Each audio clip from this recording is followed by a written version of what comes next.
Microphone up close. Webcam microphone up close.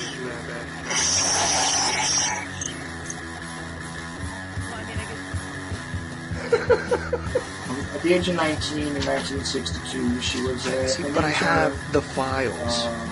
You know, I read this stuff at the National Archives, and I read these other things. I said to myself, how can that be possible? The brain, you know, pistols and final slab of choice. I don't know when that was. Doesn't really matter. Internet, professional wrestlers, and not Jesse Ventura style. It doesn't matter where the information comes from as long as it's real. It doesn't. It's hard to get real information because seriously, they don't want you to have to read two together. Whenever I try to prove out one of those things, it's not. If you expect your government to tell you the truth, you're going to be sadly disappoint another one of these things.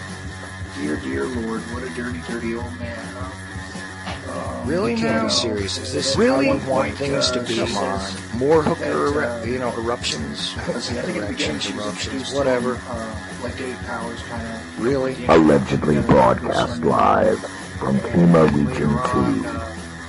Within the borders of the formerly united and currently occupied states of America, we bring you the Ochelli Effect. I damn sure know I'm an original. We have all these situations. I'd love to know why it takes 50 years, for a 19-year-old girl to eventually get up to gumption to put these things out.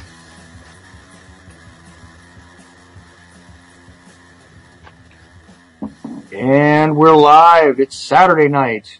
And this time I'm going to bring you an assassination witness. No, not the JFK assassination, ladies and gentlemen, but from June 6th, 1968, the night that Robert F. Kennedy died in the Los Angeles hotel called the Ambassador.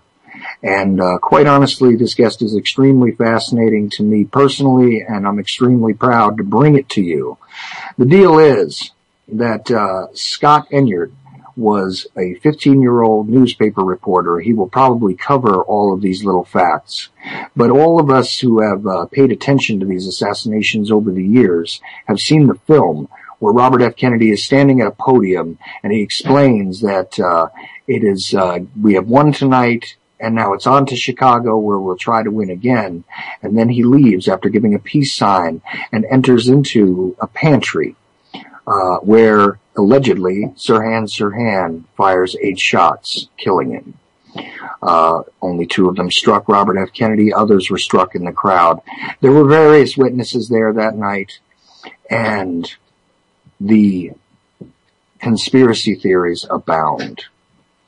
Tonight we're not going to discuss the conspiracy theories because what we are going to do is take a simple reading from one man's viewpoint about the history of that event, the occurrence, the lead up, the whole reason why he was there, and we're going to explore the treatment that he received afterwards by the Los Angeles Police Department who were in charge of the investigation. We're going to just hear from his point of view exactly how this all played out. So very shortly, Mr. Enyart will join me, and when he does, we're going to just hear from him. Not hearing about my conspiracy theories, not hearing about someone else's conspiracy theories, not trying to sell a book, not trying to sell a film, not trying to push a website, not at all, just to report the facts of history from one man's point of view. So as we get ready to do this, I just wanted to make sure that everybody was aware of that. I wanted to make sure that we're not here to theorize. We're here to collect the facts from a witness. So, I gotta say that in the second hour, if we have time, we're gonna try and take calls. So please hold them, though, until I ask for them. You guys know the number. The secondary people that are listening tonight that are not usually my listeners, the telephone number is 718-717-8296. You can join in on the discussion. But please hold your calls until I call for them. Now, as I explained before, Mr. Enyart has been one of those individuals who over time I have wanted to interview personally. And quite honestly, it is just one of those things that when I started doing this radio show, I had a wish list of individuals that I wanted to bring on. And Mr. Enyart is one of them. So from one man's point of view, about an event we have all been familiarized with in one way or another over the years. Without any further ado, Mr. Enyart, are you there? Hi, Chuck. Yes, I'm here. How are you tonight, sir? I'm doing good. A little anxious. As you probably know, I haven't done an interview in about 10 years. Sort of went off the grid for a while there to just sort of recover from the whole process. But I'm happy to be back. I'm glad you called. And I'm really, really thrilled. I said in my introduction here that when I started doing my radio show, I had a short wish list of individuals who I wanted to speak to on my show, and you were definitely at the top of that list. The reason being, and I did explain this in my introduction, but I wanted to make sure that I reiterate this one more time. We're not sitting here discussing conspiracy theories, not at all. What we're doing tonight is discussing one man's viewpoint about a historical event from a first-hand witness. This is what it is that I want to discuss, and also, if we have time, we're going to get into the particulars about what ensued afterwards with you. But I really want to begin the story because I did mention in my introduction that you were a 15-year-old young man at the time, and you were with your high school newspaper, I believe, and you were going to go over to the Ambassador Hotel in Los Angeles because Senator Robert F. Kennedy, who was running for president at the time, was going to appear there. And I would really love to pick up the story as to how you got there and what your experiences were like being in the ballroom that night, and actually just from you, sir, your point of view. Sure. No, I'm glad to go over all of that with you. I was 15 years old in 1968, and Robert F. Kennedy, I was becoming politically aware. I was in high school working for the school paper, and everybody had liked John F. Kennedy. I was 10 years old when he died. And so, there was a lot of optimism. It was just, a great time.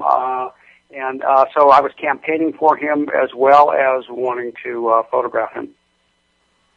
Well, right, but it was also an incredible opportunity because he was there within your reach. He was within your proximity. And probably really just an exciting thing to be able to be in the same room with the man at the time, right? Well, not only to be in the same room, but, prior to him coming downstairs, we had gone upstairs to his hotel room, and they had the door open, and the press was there, people were going in and out. And, I had many times and days prior met up with Kennedys and their entourage around the hotel, and you just walk up and say hello. And this was a very different time. Kennedy had no Secret Service. And when he would walk through the crowd, it was like a rock star. People steal his cufflinks and rub, the hands through his hair and stuff. You didn't see that with Richard Nixon. No, that's true. I mean, there's plenty of footage out there where you actually see crowds tearing at him as if he was a rock star. Yeah. But he had this incredible innocence to him, which I think allowed him a bit of a pass when he was in difficult situations. If you notice, Martin Luther King was killed 2 months prior, and Robert Kennedy was, I believe, in California and gave a speech and had to announce to this all-black crowd that Martin Luther King had been killed. And he got away with it. That was, the way he crossed over politically was, for me, just remarkable to watch. And there was a genuine kind of characteristic to the man, from what I understand. I mean, I never met him, but anyone, I mean, from all walks of life, and at that time, the country was still not out of its more racially based sort of separation type of social structure. And the fact is that people of all races actually seemed to respect him, and seemed, when they met him, to experience just a genuine feeling of hope, of warmth, of positive energy kind of emanating from the man, it seemed. Well, he was, if you looked at the entire family, he was the most sympathetic. He was the most, at least apparently, from the outside, most compassionate. And he's got the big family and everything. Now, when he was Attorney General, he was a horrible, adversary. This was one nasty guy. This guy worked for McCarthy, as an aide when he was young. He didn't always make, the best decisions, and could be a hatchet man for his brother. But by the time he was running for president, you just really saw this family man. You saw this man of compassion and understanding and of an age that he could, if elected, could do 2 terms, and he could be around and really affect things. Well, not to mention the fact that the murder of his brother was, an extreme watershed event in his life, and had changed him, according to people that were close to him at the time. Yeah, that's definitely. I think that hardened him, but it also gave him purpose. Well, precisely, and it is absolutely noteworthy that he was probably a very hard-nosed, very stubborn, very tough Attorney General, and that is evident in many of his public decisions and even in the private things that we've learned later on. But the fact is that he had a great deal of depth and genuinely was, in a protective mode with his brother, was definitely all about protecting the presidency, serving the public, and whether he made mistakes or not throughout his time, I think that they were genuine mistakes. There was seemingly not an evil characteristic that anyone has ever seemed to attribute to the man that I have ever spoken to that had direct dealings with him.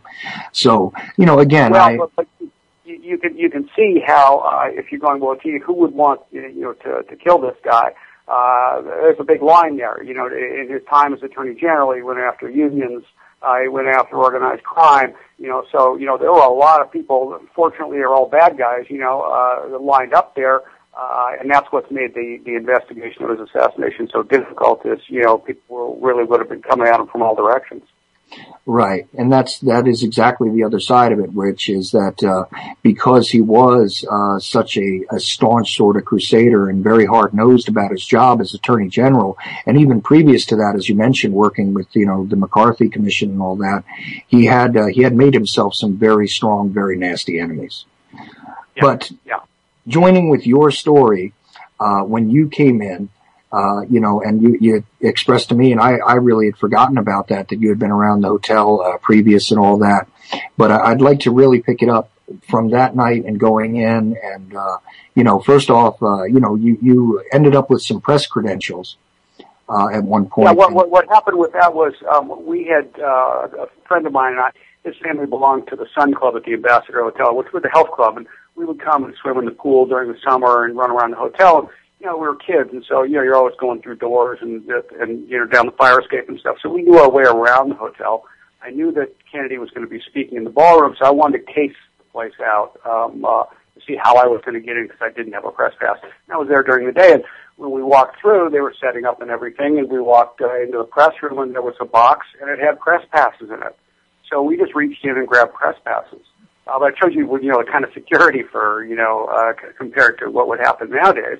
And consequently, when I came back with a coat and tie on, the camera around my neck, I could, like I said, go upstairs to Kennedy's room and say hello. Everyone would talk to me. I could go, behind the scenes. There were no restricted areas in any way, shape, or form. No bodyguards and no police. Well, right, and it was very notable that there wasn't a great police presence. There was some security that the hotel had provided, I guess, and there was a security company, which we've heard about over the years, which provided some private security assistance to them. But outside of that, a lot of the people that were actually running interference between the crowd and the Kennedy entourage were even kitchen workers and things at that point. So it was every man for themselves. And, I arrived probably around 5 o'clock in the afternoon. He didn't come and speak until after midnight, so there was a lot of time to kill. At the Ambassador Hotel, you had 3 different political rallies going on. You had and a big event in the Coconut Grove. So you had 10,000 guests, people who were not staying at the hotel, present at the hotel. A guy named Rafferty was running. And so in the Kennedy Ballroom by itself, there were about 2,000 people. 200 of those were members of the press, And I hung with that group, and we lingered, right in front of the stage, so you'd have a position, to shoot from, kind of thing. Oh, which way is he going to come in? And that's when we would have, had walked through the pantry and everything like that, just figuring out, where he was going to go, because he would come downstairs, he would go into the press room, do some radio, then he would have to walk through the kitchen. You sort of map out what was going to happen. Right, and he's meandering in and out and trying to make connections with the press, which at the time we're not talking about so much live TV. There was live TV, but not like there would be today, and certainly at the time you shot film. There was no videotape. Now there were a number of videotape cameras, test cameras, I think from ABC. In fact, it was a color camera, their video camera, that was cabled in there that they just brought over to try it out. So, in terms of everybody having, their smartphone out, it had to be on film back then. So it was much more cumbersome, a lot more, lighting, things are hot. There's people, pushing and shoving. It's not like the paparazzi, kind of a thing. A bit more respectful, but still, it's an elbow business. It's a very aggressive thing to be the first one there. And there you are, intermingled. Only a kid really intermingled in with these other photographers and press people, which I find really fascinating because again, as we look to the scenes from those cameras, which were running film at the time, you can see all these people running around with the styrofoam hats on and cheering for him and everything else. But in front of that actually is that sort of phalanx of press people, which are almost lost in the crowd. And there is where you were sitting. Well, one of the Kennedy girls, the girls that were wearing those skimmer straw hats, and I have photographs of her that evening, is Mary Jo Kopechne. Right. And yeah, talk about strange. That is a noticeable thing, and if my listeners don't know who that is, and I would be shocked if you don't, but Mary Jo Kopechne is the woman who, just in brief here, died when Ted Kennedy's car went off of a bridge some years later. But she was a member of the Boiler Room Girls, and these were young women that worked for the Kennedys, and they did fundraising, and they did the phones and everything. And, ran the campaign headquarters. And then as a reward for all the work they had done, Bobby Kennedy had flown them out for this event at the Ambassador Hotel. Right, because it's very notable to remember that not only was Robert involved and of course John, as we know, up until 1963, obviously, but Ted, or Edward M. Kennedy, actually wound up taking over the Senate seat that his brother had left in order to become president. So the Kennedy machine was kind of in full effect at that point. So this grouping of girls, the Boiler Room Girls that we're talking about, and a great many others actually involved in that organization, fueled the machine in a way by participating in phone calls and voter drives and registrations and everything else, not only in Massachusetts but in other parts of the country. So it is fascinating, though, that she was actually present there that night. Now you're there, and obviously, like I said, we're all very familiar with that piece of film where you can see Ethel Kennedy standing behind him, and he makes that statement about going on to Chicago.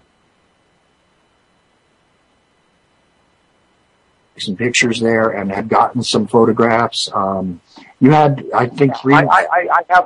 I parked myself about 5 feet from the front of the podium because that's the spot, And when we did come down and start speaking, what I've noticed, I have some beautiful pictures of this last speech. This is on the roll of film that I did, get back.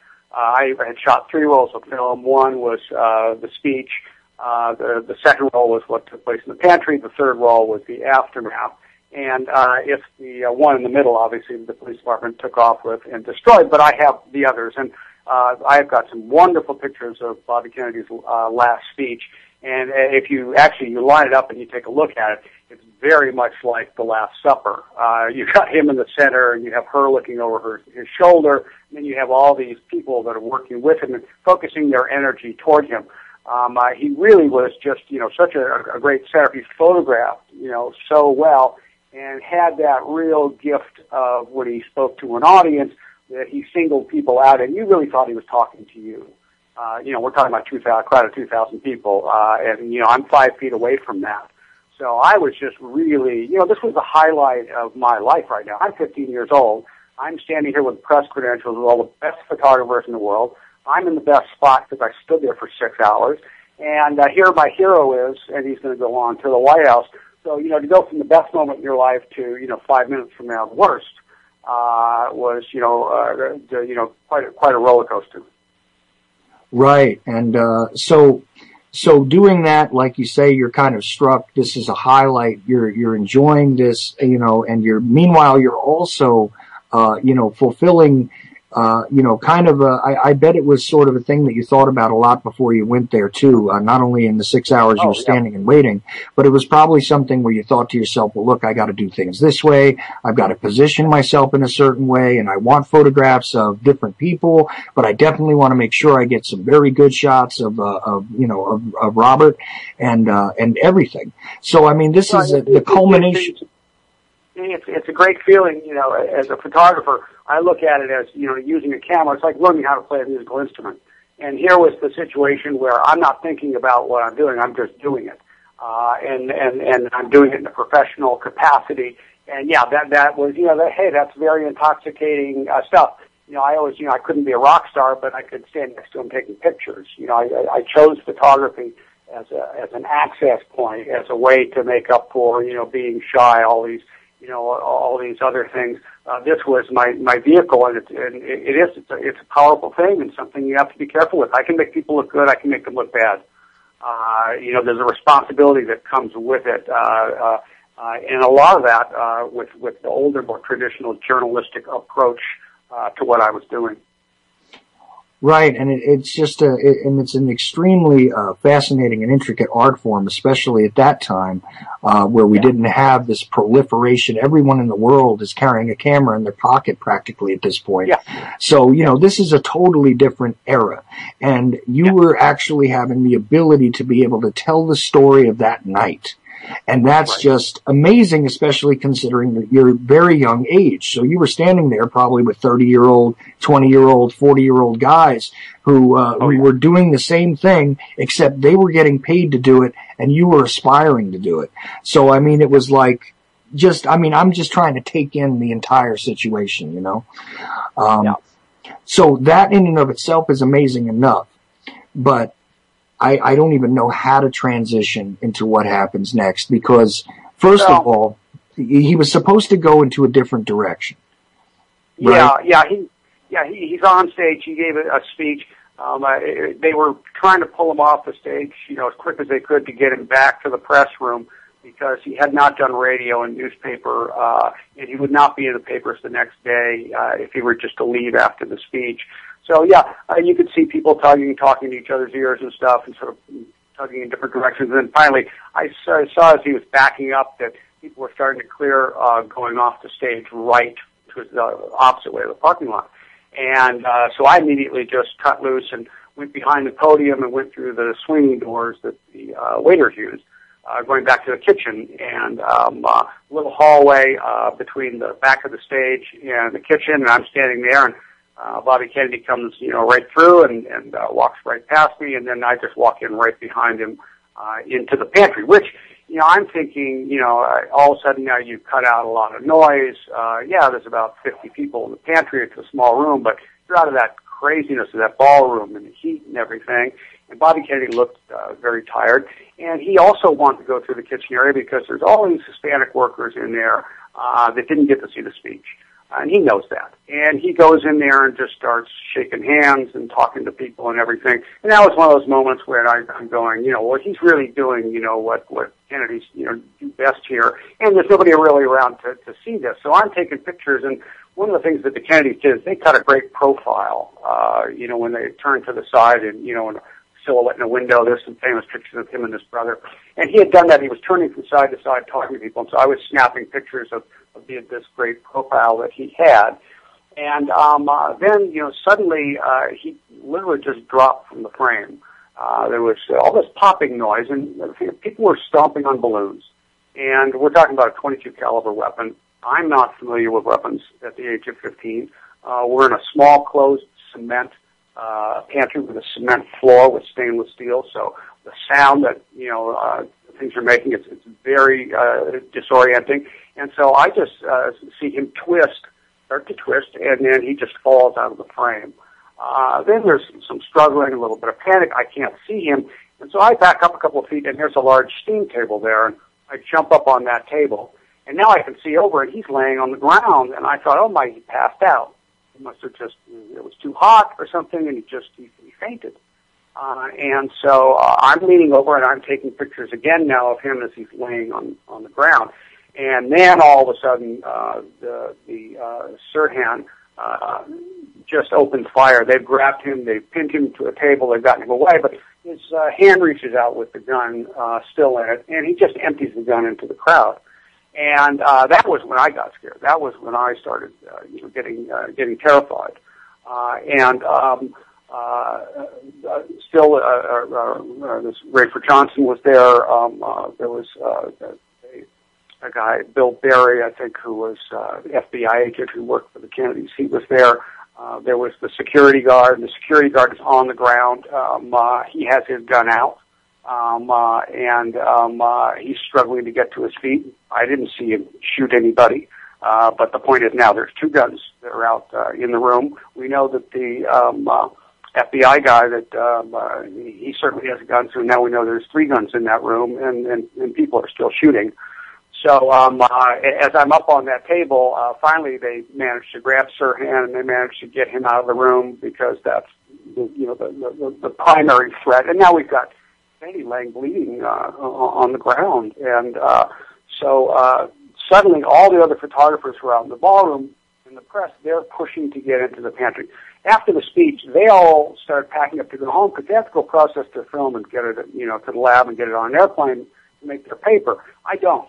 And that's why I followed him into the pantry. So I'm not on deadline. So I'm the only photographer in the pantry at the time of the shooting, actually taking pictures during the assassination from behind the man who was shot. You'd think those would be, pretty interesting to the investigation. And so then, as all of a sudden these press photographers come pushing in, and they crowd in, and they're photographing Kennedy bleeding to death on the ground, and they bring Ethel Kennedy in, and she's kneeling down next to him, she's crying, let him breathe, please get back. And I'm up on this table, and I can't take pictures anymore. I just choke. I'm crying. I mean, I'm just really, I'm actually embarrassed for myself because I think, I can't do this. I thought I was going to be this great photojournalist and I could be Johnny on the spot, and here I am. I can't do this. I'm just choking. And so I got down off the table and I got shoved out of the room.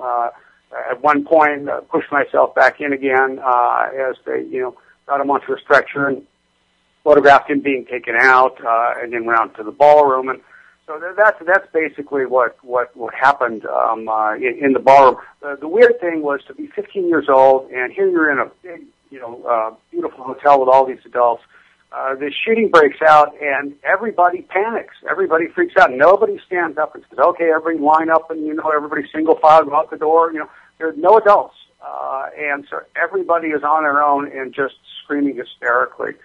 People think that there's no police there. There are people lying around bleeding. There are 5 other people shot. And as they're being brought out into the ballroom bleeding, people are seeing this and going, oh, there's terrorist notes. Oh, they're still shooting. People are still popping balloons. So it's just really, really out of hand.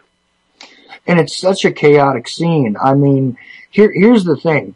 And it's very important to make this note that the only photographer who could have been shooting pictures at that time is Scott. And here's the reason why I say this. Even the motion picture camera film which you see of Bobby laying on the ground, that is turned on after the shooting. A lot of people have this crazy idea that it was actually being filmed while it was happening, but it did not happen that way. Because honestly, he was just making a pass through a little hallway, sort of. I mean, it was a narrow sort of area, and it wasn't going to be of any significance. Who wanted pictures of Bobby shaking hands with waiters, essentially, when they had deadlines to meet? And that is of significance because at that time, obviously, if you were a photojournalist working for a newspaper, you needed to get it to them so that they could create their plates and their proofs and everything else to get it printed for the morning edition. So the thing is, like Scott said, he didn't have that sort of deadline problem. He decided to follow up because he thought this would be fascinating, and he's getting pictures of him from the profile. And this stuff, to me, it just absolutely makes the most sense. And I have heard others say, and I don't mean that this is my opinion, Scott, but I've heard others say that there was either little or no proof that you were in there at the time. But here's the thing. After a while, though, we have actually discovered that there is some photographic proof that you were there, number one. Not saying that I don't accept your word, by the way, because I do. And I happen to know that, you know, there's basically, I mean, I can trust it about as much as I can trust anything that I've ever looked into myself, that you were certainly there at the time, under the circumstance you're talking about. Everything you've ever said that I've heard you say has checked out. And the fact is, the police reports say I was in the pantry. They recorded me on audio tape at Rampart Station, and they still have that tape recording where I describe where I am in the kitchen at the hotel. So it's their own documents that put me there. You know, their campaign to, you know, they said I wasn't even at the hotel. They said, oh, he was at the hotel. He didn't have a camera. You know, it was just a defense of desperation. Right. There was a lot of stuff to try and minimize, marginalize, or completely eliminate whatever evidence you might have. But let's get into that now. I mean, obviously, you're stunned, you're upset, because you were emotionally invested in this situation in so many different ways. Not only, like I said, as an aspiring photojournalist, as a young guy, feeling hopeful and being involved in this scene, and being frightened also because you realized there was shooting going on. It was very confusing, very chaotic because of the noise and, like I said, the tightness of the room and all of this sort of chaos that broke out from people panicking. You know, so you were sort of overwhelmed. I can't.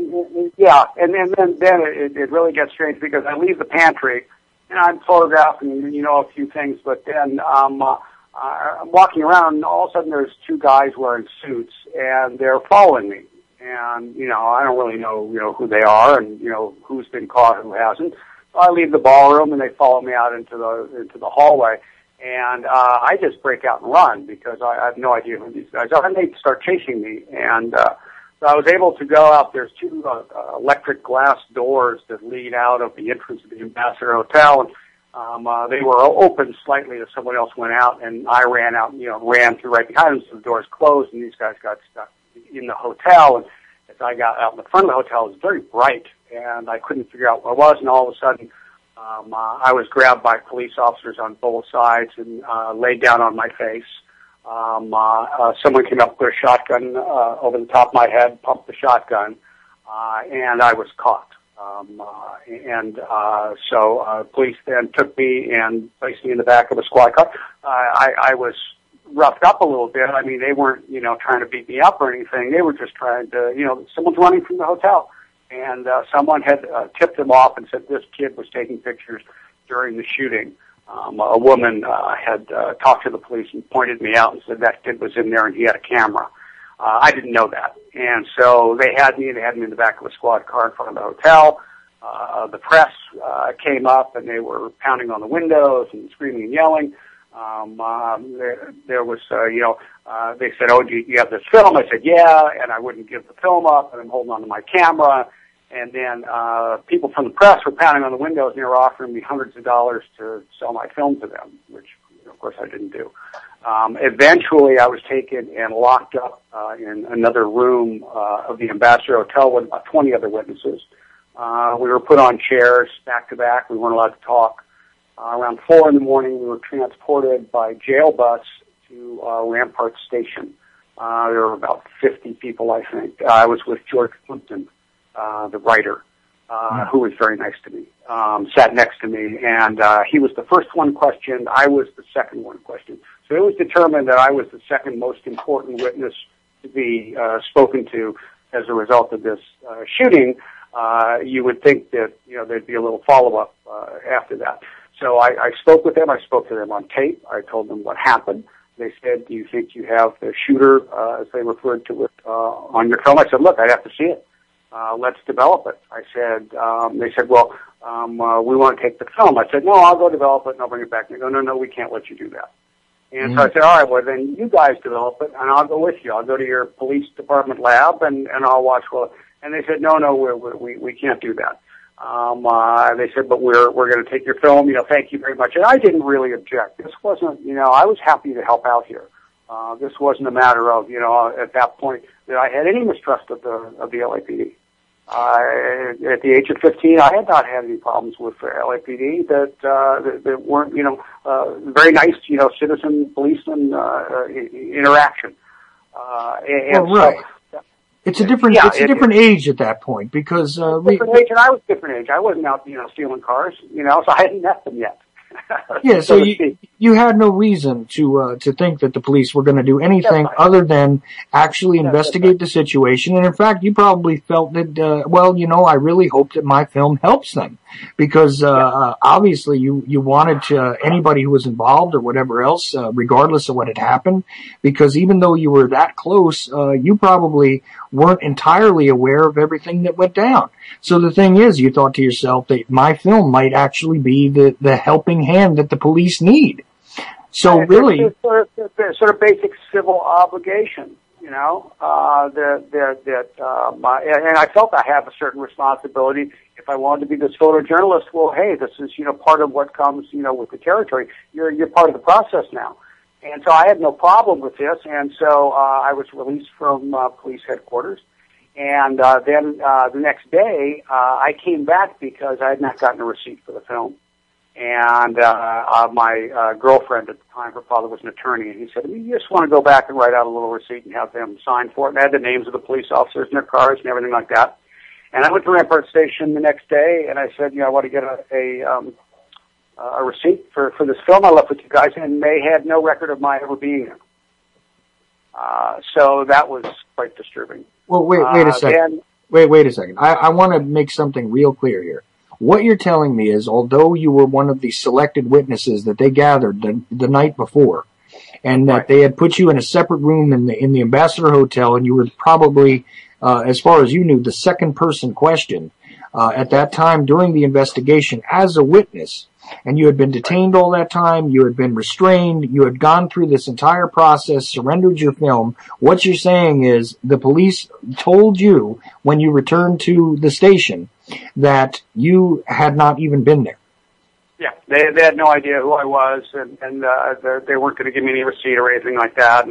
And so, I was upset, but then I still had the cards of the police officers that I had dealt with, and I called the guy up, and he goes, oh, don't worry, it's just a big secret investigation, and all this FBI and sealing, all this, stuff. And they said, no problem. They said, we just, we'll be in touch with you, and the FBI will be in touch with you, because we're going to need you for Sirhan's trial. And so I said, well, certainly, I'd be available for whatever. And so then Sirhan's trial goes past, and of course he just basically says, I'm guilty. His attorneys basically just hand him over and say, well, what do you want to do with him? Right, and then there was the special unit senator investigation and all that kind of stuff. You were aware of that too, right? Yeah, and so then they come up with, well, we can't give it back to you because all the evidence has been sealed for 20 years. And so, all right, so be it. And so I went on with my life, thinking in 20 years I'll come and I'll ask for my film back. So I'll move forward 20 years. I go, where's my film? And they go, well, gee, we can't find it. And then I find out that there was no court order sealing the evidence. The FBI, the LAPD just didn't want to give it to anybody. So there was no, we're talking about people just making stuff up as they go along.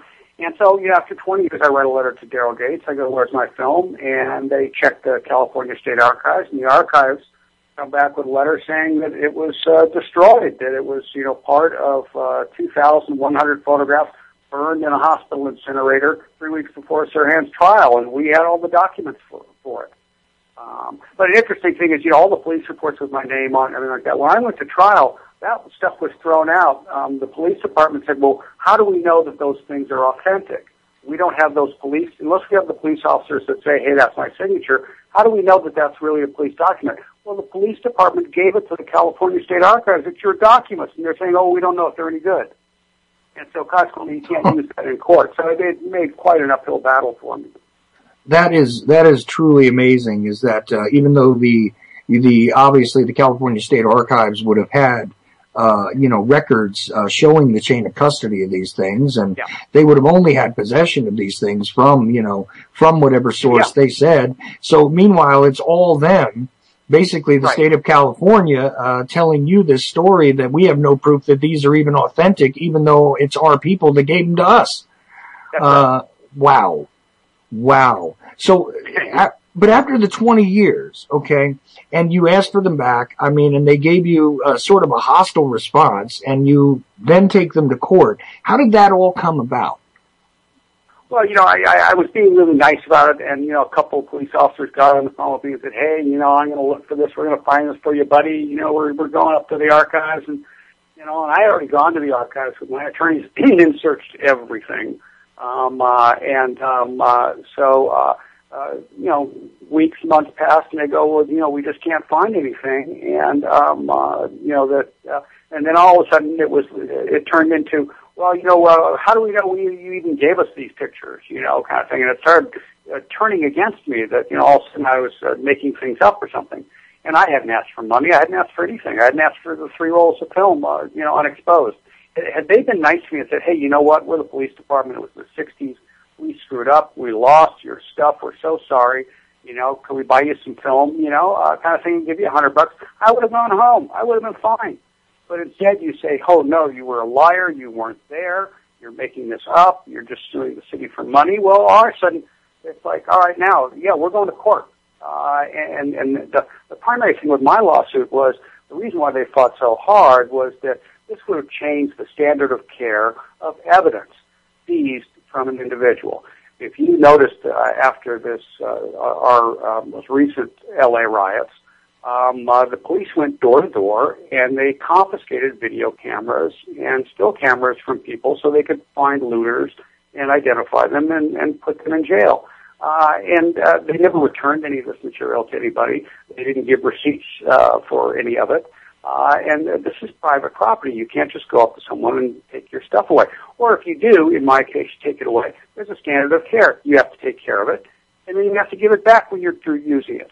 And they didn't want this responsibility. They said, if this happens, then, we're just in big trouble, which they are. It's exactly where, they're exactly where they predicted that they would be. You got people suing them right and left. You got people with cell phones. Photographing, police actions and stuff. They don't like that. They can't go up and take your camera away and stomp on it anymore, because, that they were used to that kind of power. So that was part of the reason why they spent over $2 million, hiring this guy, Skip Miller, who's this jerk out of, Century City. He was Michael Jackson's attorney. He defended Nate Holden for sexual harassment. He was the mayor's attorney. You'd think there'd be maybe a conflict of interest there. And why does the city, in defending its case from me, they have 240 city attorneys they could have taken this case. Why do they have to go pay $2 million to a guy in Century City to take me on? And basically it became this character assassination in which they just hope to destroy me and my family, threaten my attorneys, run me financially into the ground, follow me to work every day for 2 months. Have the FBI parked out in front of my house, have my children afraid to go to school, going through my elementary school records to find out that I'm dyslexic. I had trouble telling time when I was 5, so I can't be trusted as to where events took place. That's the kind of thing.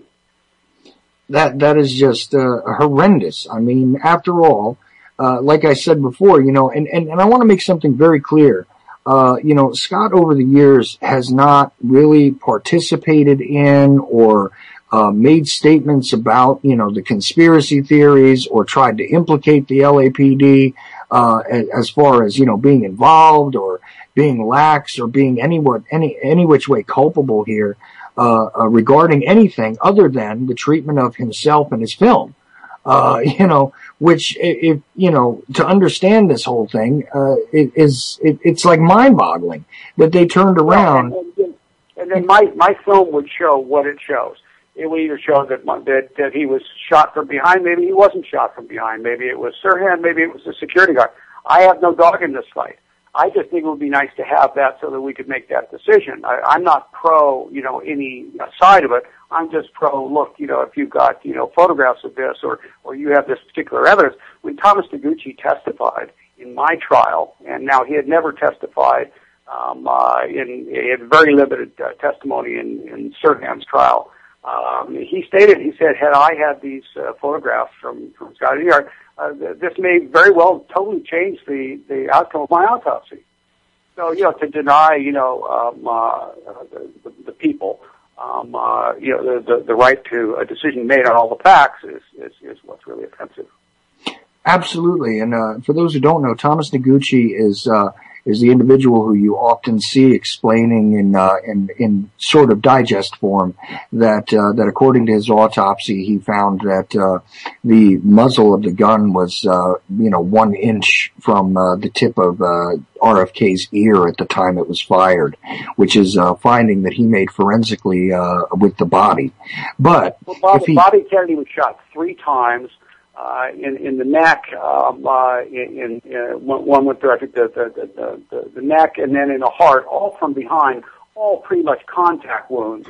It's like a mafia hit, like you come up behind somebody on a bridge, right? You shoot them in the neck and shoot them in the heart, kind of a thing, then drop the gun. It had that kind of, flavor to it. It was someone, so close. Sirhan never got closer than 3 feet to him, in front of him, never got his hand above waist level. So that's why, you've got to really look at these things. And Noguchi had made a film, reenactment of what he thought happened in the pantry, and the police department never showed it at trial because they didn't like the result. It showed that, Sirhan couldn't have done it. And so, to have the coroner's, testimony, first he's denied what he needs to make a decision, the evidence in the case of my film, and then even when he does come to conclusions, he's not allowed to state them in court. Right, and another interesting point to that, which, I urge people to go and investigate, is exactly the treatment of Thomas Noguchi, previous to even testifying in your trial. I mean, he was actually disallowed from testifying at the Sirhan trial.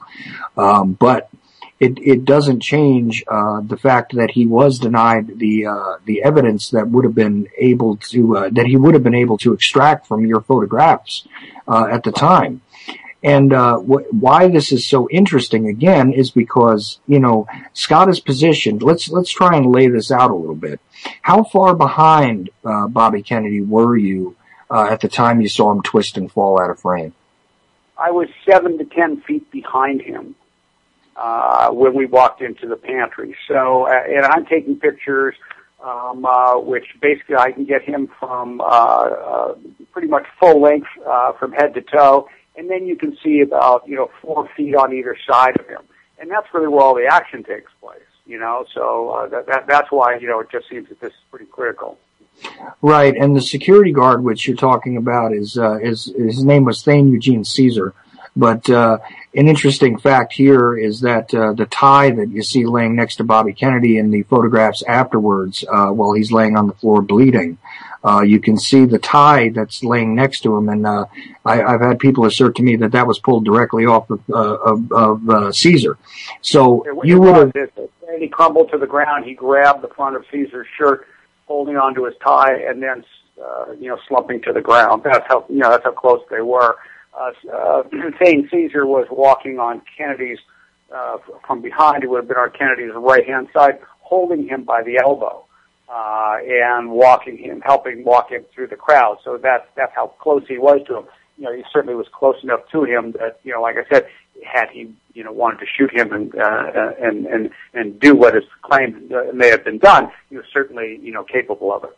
And the other thing is, Thane Caesar, when the police finally came, they never checked his gun to see if it had been fired, and they didn't do a paraffin test on his hand to see if there was gunpowder.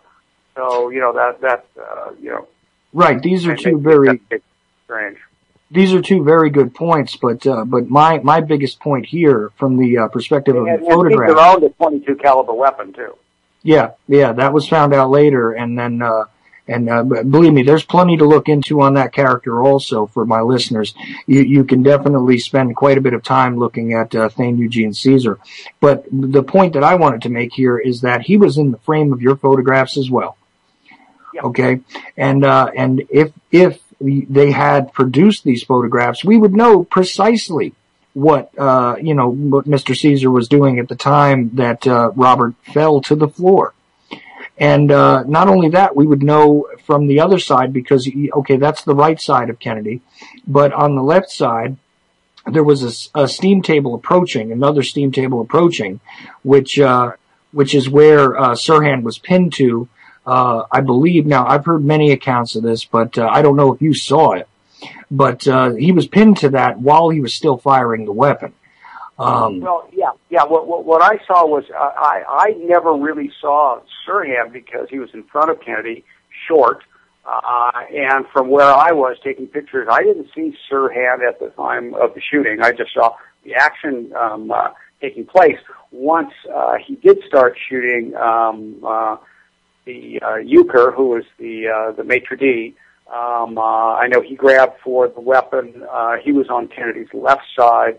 And then you had, some of the bigger guys, the Rosie Greer, Rayford Johnson guys, sort of off in the peripheral there.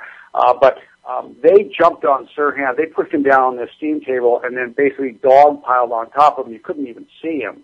But nobody grabbed his hand with the gun, and his hand literally slipped out of this pile. And then with just, his hand and wrist sticking out, he just emptied the gun, another, 4 or 5 shots. Right, and do you know? And I ask this. I'm sure that you may have an idea, but then again, in the rush of everything that occurred there, I mean, you saw him drop out of your frame, but do you know if you were actually snapping away at the time he dropped out of frame? Oh yeah, that was the thing. I just continued, taking pictures, following him as he slumped.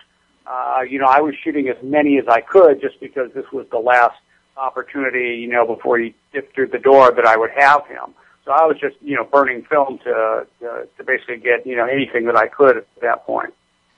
Right. And during that encounter, realistically, I probably fired maybe 18, 20 frames of the 36, were, in that actual, during the mayhem. Right. So, I mean, easily more than a dozen photographs, that are contemporaneous with the real action. The way I see it.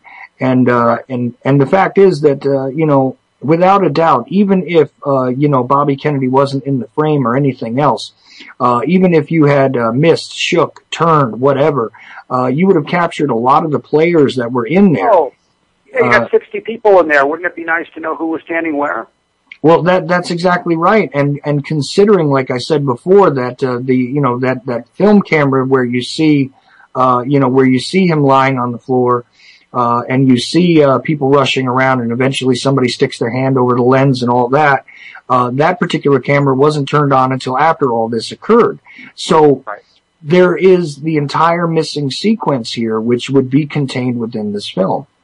And, it really stinks to high heaven to me that the LAPD purposefully, it seems, destroyed and absconded with the evidence here. Right. I mean, this is my opinion. Well, and what's horrific to me is that, that's, that evening, that's the 60s, that's the way the LAPD was. They got a call from, Washington, D.C., and they said, hey, we don't want another Dallas. So, the LAPD is going to put together everything that says Sirhan did it. Hey, we got the guy, and they're going to get rid of everything else that, that was a distraction from that. But okay, that's back then. Now you go forward 20 years when I go to trial, they're still destroying evidence. I mean, they're still manipulating stuff up at the California State Archives, and they're altering evidence logs and opening numbers up so they can put in phony pictures they claim I took, and then deliver them to court, and then they go to deliver those to court, and the courier is robbed. I mean, it just, it was continuing right in front of, it was, to me, such a blatant slap in the face of the people to have them behaving this way in open court. Yeah, well, let's try and cover that a little bit because this was a question asked to me when I told people that you were going to be on. The entire situation with this courier and all that. The way I understand it, okay, now I could be wrong, please correct me, but the way that I understand it is that, essentially, through discovery, there was supposed to be this documentation delivered from the archives where they had finally found something that related to your case. Now, they claim they actually found my film. They claim they found your film. Finally, after all of this trouble they gave you, after basically trying to paint you as a liar, harassing you, everything else, they finally decide, we might have found your film. We're going to have it delivered by a private courier who's going to bring it in, and he rents a car, supposedly, and then gets himself a flat. Here's the thing, that they find something at the California State Archives that the California State Archives didn't know was there.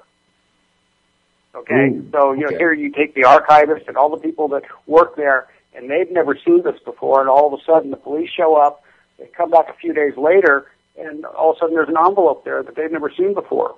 And they go, oh, this is brand new. Look, oh, it's Scott's pictures. They set a proof sheet down. Proof sheet had pictures on there. It was on, first of all, it was on ASA 125 copy film. It wasn't on Tri-X, which is the film that I shot. The pictures were out of sequence. You had people looking at election returns after Kennedy's been shot, cheering and drinking and stuff. So they totally screwed up. They sent a proof sheet. I said, look, I worked, I was working at Universal at the time doing special effects. I said, I'll put this film on a scanner and I'll show to you that it's going to be double grain. I said, you copied a bunch of pictures and you're trying to get out of this. And so they realized they couldn't now bring what they found from the archives down here because they're going to be totally found guilty. So what happens is they ship it down there. First of all, the defense, Skip Miller, is put in charge of bringing the evidence down to Los Angeles. Since when do you put the person who's being sued, who's accused of committing a crime, in charge of the evidence? So right? the guy that they hired to defend them, this $2 million lawyer, is the guy that's actually in charge of bringing the evidence to the court? Yeah. And here's the great thing is the courier who was robbed, deposed himself. He says when people call up and they want a package delivered, they have two questions: how much and when's it going to get there? He says Skip Miller's office called up and they wanted to know what flight I was arriving on, what color was the car that I was renting, and what route was I taking from the airport. Wow. Yeah, I mean and so the courier, the poor guy, gets robbed. They then sue him, and the guy has a heart attack. I mean, how much damage can these people do? And meanwhile, this guy is just, doing a job. Again, another guy who probably had no dog in the fight. This poor man is the father of the kid that owns the business, and the kid said, hey, Dad, this is important. Can you take this to Los Angeles for me? And the man ends up having a heart attack and being sued by Skip Miller. Wow. For, failing to deliver a piece of fraudulent evidence. This guy Miller, he was, convicted of jury tampering in my case. As we moved down the line, legal contact with a juror, I had him disbarred. And they disbarred him for one day and fined him $10,000. That really hurt. But the point is that this guy threw himself, he'd never lost a case until my case. When he did lose the case, he went and contacted the sitting juror during deliberations and got a mistrial. Wow. I wasn't aware of this, and I got to say that, the court case is very confusing. 10 years, too. We're talking 10 years of litigation. Well, right. I mean, and the ultimate outcome of this, though, is really fascinating. But I mean, it is just amazing to me. And I want to stop for a second just to say that, if this were an honest investigation where there were nothing to hide, okay, they had all the answers, there was no question about their answers, then I don't see the motive for doing what they did to your evidence or to you. And I don't, it doesn't follow in my mind logically. And, people have tried to explain this kind of stuff to me in the past. And, you've come up in more than one conversation, by the way, for me over the years, just discussing this stuff. And I always say, if there was nothing to be found in his film, if there was nothing to be garnered from the evidence that would have been developed from that film, excuse the term, but if there was nothing there, then there is no reason for them to have played all of these games with the chains of custody, the evidence itself, you personally, and this whole thing is just out of control. I mean, I really want to make sure we touch on where it is that they came up with that photographic evidence, because I saw that. And even after debating people for a while, because, you know, the nonsense about you not having been present that night continues on in some people's circles, okay? But I want to make sure that we understand that not only is there just your word and the trial and everything else, but if you want to see a photograph of this, it's available. Oh, yeah. You know, and there's a great book by Bill Epperidge called The Last Campaign, and there's a photograph he's taking over Kennedy's shoulder on stage during that speech, and I'm standing right there in front of it.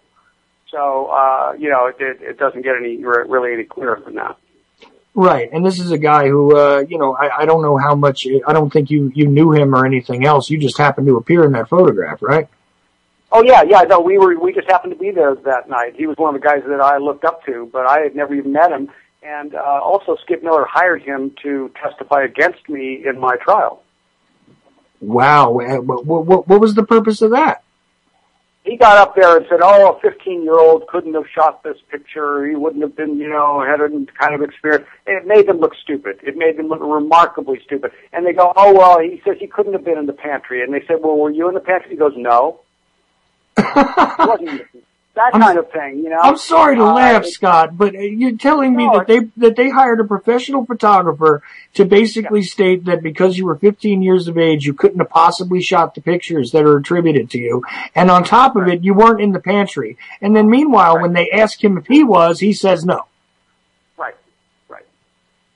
Yeah, and they also brought over from England another photographer, terrific guy. And had him do the same thing. And he just looked like an idiot too. It was just, very, very unfortunate. I felt bad for the guys, you know, because I liked them. and they're trying to discredit Harry Benson is the other one. Oh, okay. Yeah, I've heard that name before. I remember. He left the Beatles and everything. Yeah, in the '60s, big shooter. And a great guy I really admire, but once again, you know, they were both very jealous. They didn't want to, you know, to admit that, you know, a kid or somebody young, you know, could take a picture that was as good as theirs, you know, even though I was just standing right next to them. Right, and I mean, and that is a good point because, you know, the thing is that, you know, probably part of the allure to bringing them into this whole situation was just that, you know, hey, I value my craft and therefore, you know, I don't want to even admit that that a kid basically could have possibly, pulled off the same things that I get paid a whole lot of money for. You know, it makes a lot of sense. Both these photographers, if you sit down with them and have a drink and ask them how they got started, they tell you how great they were when they were 15 years old. Which, you know, is the amazing thing because... Yeah. Oh, yeah, when I was 15, I was doing this, you know, so they, you know, they had careers similar to mine. That, you know, photography, you don't go to college for it. You know, you show up with a camera when you're 15, maybe you last, maybe you don't. Well, right, and here's the thing, you know, it is, as I said in the intro of this show, it's an art form. And the thing is that, you know, some artists, it doesn't matter the age. I mean, I've seen teenage guitar players that are just, you know, awesome. You know, sometimes it's just a matter of a natural talent, which apparently you had because I have seen some of the photographs you've taken, you know, of that night. And I mean, to me, there's virtually no difference, between what the professionals were doing and what you were doing. And, you know, not in every case necessarily, but, you know, I'm quite sure that the professional photographers have plenty of stuff on their contact sheets that don't need to see publication either. You know. Right. Well, the thing is that, you know, I was shooting pictures, you know, since I was 7 years old. My father was in the advertising business. I was working as an assistant for a number of different photographers. We showed my portfolio at the age of 15 to the jury. Because if you look at my portfolio since then, okay, well, yeah, I'm great, but hey, I wasn't 15 years old, you know. So anything I did after that point, you know, I didn't use at trial. And I've had a huge, you know, career as a photographer. We took my portfolio at the age of 15, and we showed that to the jury, and based on that, they determined that I was capable of taking those pictures. Well, right. I mean, not only is it a silly argument to begin with, but I mean, obviously, like I said, with anything that relates to an art form, there's generally a natural affinity that usually hooks one into it. You know, it's not something that you struggle to reach into. No. Yeah, that's right. Yeah, you can sing or you can't. Yeah. yeah, either you have some talent, you can harness that talent, you can, reach deeper and, enhance that talent, let's just say. But I mean, you either have it or you don't. And, like you were saying before, the idea of capturing someone, from a particular angle and making someone look good and making someone look bad, or giving them, shadows over their face based on your angle and things like this. These are part of that art form. And, you have had a career outside of this, by the way. And of course, it's absolutely just, I don't know, it makes me sad, but also want to laugh that they would even attempt to do that to you in court. Well, what's interesting too is just, a little side note is that, I wanted to be a photojournalist, and, that night with the Kennedy assassination, that was, like I said, the peak in the valley of that. After that, I never did any photojournalism again. I became a studio photographer. This was so traumatic to me, so upsetting to me. I couldn't go out into public places. I could not go to stand near a politician kind of a thing. I would just drip with sweat and wait for them to get shot. It was just traumatizing. So I became a studio photographer, and you had to knock on my door and come inside and want me to take your picture. That's why I went on to, do the type of work that I did. I did not want to be exposed to that level of stress and fear. Well, yeah, and that's a natural thing. I mean, you would want to then utilize your craft still, but you want to do it in a controlled situation where you didn't have to worry about, the variables, something crazy happening again, because after all, like I said, you were very emotionally charged. You were invested in this situation, on more than one level.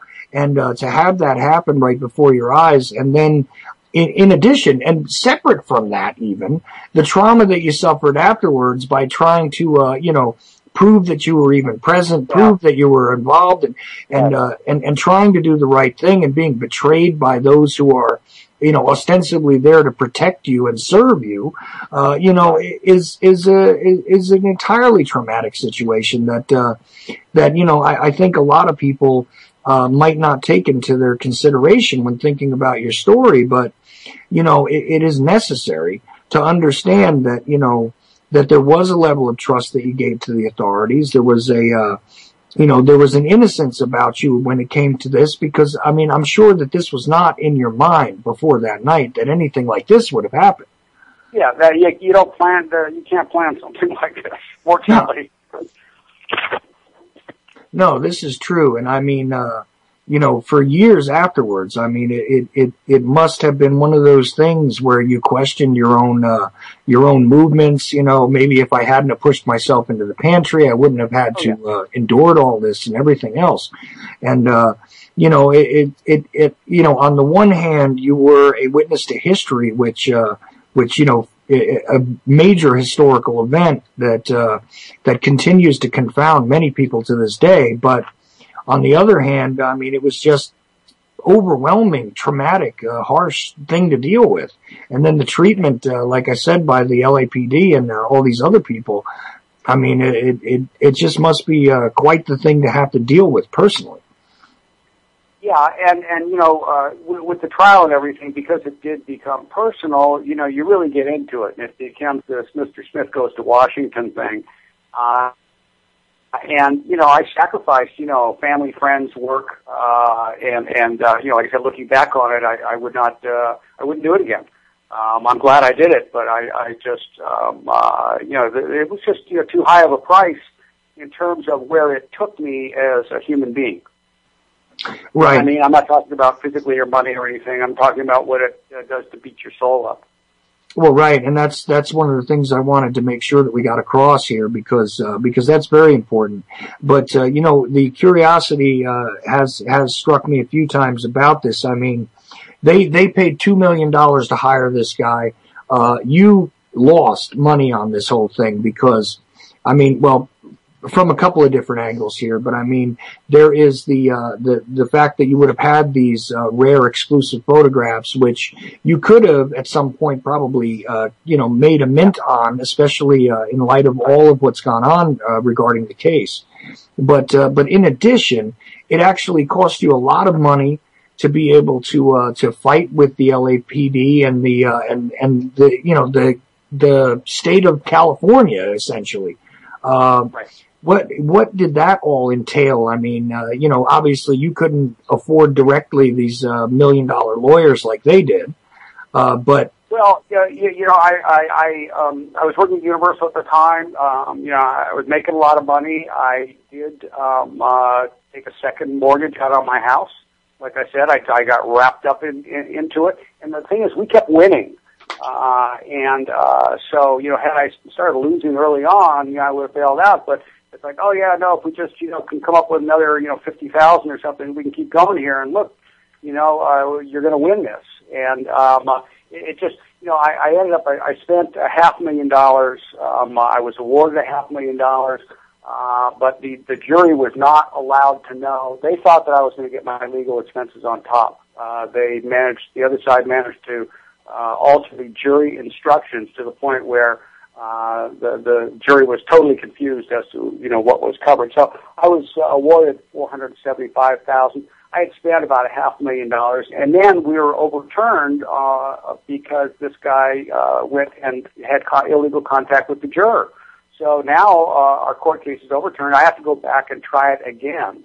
So we prepared to go back the second time, and so I couldn't afford to do this again. I'm already out of money. Plus, for the whole time I'm at trial and everything, I'm not working. I'm not earning any money.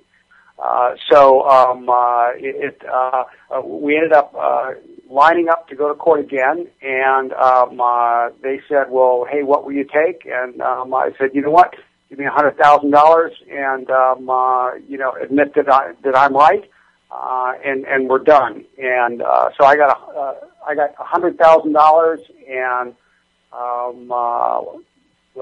my lawyer fees were still a couple $100,000 beyond that. So basically the lawyers took it. So I ended up with negative. Right, like I said, you lost money on it. And, lost money, lost time, everything. But I won. I won the jury case, and plus we got all this stuff on the record, which I think is important. Well, that is part of the importance of it, because you actually got them to finally admit that your assertions were correct, and you did win in the long run. But I mean, this is over a 10-year time period, right? So we're talking about 20 years you waited patiently for your pictures back, and then another decade before you could even get satisfaction. Some people don't even live 30 years, for God's sake. And meanwhile, this entire action took 30 years between the games that they played with you and then trying to actually seek a legal remedy at your own expense, and also at the expense of your time. Obviously, they gave you... Also, my life is defined by this. Everywhere I go, people know about this. If I go to a party, it's just a matter of time till somebody's going to have a couple of drinks and start asking me some very uncomfortable questions about, bullet wounds and stuff. You don't really want to be, famous for something like this. This is, and that's why I've sort of shut down. I don't talk about it. I don't bring it up with other people when I meet people. But other people say, "Oh, you got to meet this guy, Scott." No, he was at the Kennedy thing. It just sort of goes along with, wherever I go, and I want to let that cool off for a few years and have that not be, so much a part of my identity. And now, like I said, it's a bit more in perspective, and I feel better about dealing with it. Right, and it has been pretty rare that you've spoken to anybody, in recent years about this. And I can't tell you how much I really appreciate the fact that you decided to do this with me tonight, because I was always wanting to talk to you about it. Ever since I found out. And what struck me when I was talking with you is you really know what you're talking about, and you don't run out of steam. I've had all kinds of reporters that want to do, interviews with me, things like that, and they do a 5-minute search on Google, and they think that they know what this case is about. And as you know, there's so many twists and turns, and, so much real research that you have to do to understand something like this. Well, right, and I can't count the amount of times, and I'm sure you've encountered this as well, because, just having people around me know sometimes that I've studied these events, causes the strangest, most uncomfortable conversations to occur for me. So, I mean, they must be absolutely horrifying for you when somebody, and I've had this happen, believe it or not, I've had somebody, you know, after a few drinks, of course, walk up to me and basically say, so not even explaining what it is that they're asking, by the way, but just simply looking at me and saying, so was he mind controlled or not? And yeah. It's like, wait a minute, what? Who are you again? And it's just, it's not only rude, but it is a cumbersome thing to have to deal with.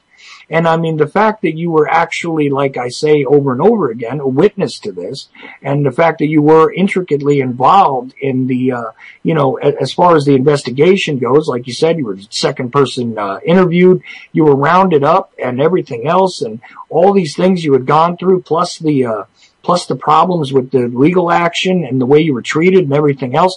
I mean, it must be absolutely like the kind of thing that turns your stomach when people do that to you. Yeah, well, that's the thing is, I've had people say to me, they get their Kennedys mixed up. They'll say, "Oh, gee, what were you doing in Dallas?" They just, people really just sort of mush everything together, or they go see, Oliver Stone movies. God bless him, but that's not history. People are pretty lazy when it comes to politics.